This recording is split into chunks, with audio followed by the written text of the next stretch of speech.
मैं 4 मिसरे पढ़ता हूँ। जिक्र उस बादशाह का करता हूँ जो कभी तो हसीन लगता है, कभी हुसैन लगता है। वो शहनशाह जो हकीकतन हसीन भी है और हुसैन भी है। कह रहा हूँ हुसैन है से हया का मौसम, हुसूल हुस्ने अमल का बानी। हुसैन है से हया का मौसम, हुसूल हुस्ने अमल का बानी। हुसैन तेरी ये सीन जैसे सखावतों की सजल जवानी।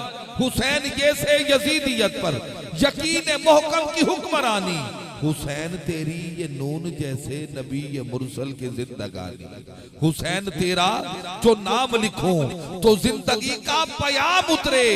अर्श से मेरे कलम की खातिर मलाइका का सलाम उतरे। अर्श से मेरे कलम की खातिर अरे कभी मोहम्मद की मीम लिखना। कह रहा हूँ कभी मोहम्मद की मीम लिखना, कभी अली की भी ऐन पढ़ना, कभी रिसालत का नाज लिखना, कभी शहे मशरिकैन पढ़ना। मैं हुस्न के सारे जावियों को हुसैन में तलाश करता हूँ अक्सर। मेरा अकीदा सा बन गया है हसीन लिखना हुसैन पढ़ना। मेरा अकीदा सा बन गया है, बन गया है हसीन लिखना हुसैन पढ़ना।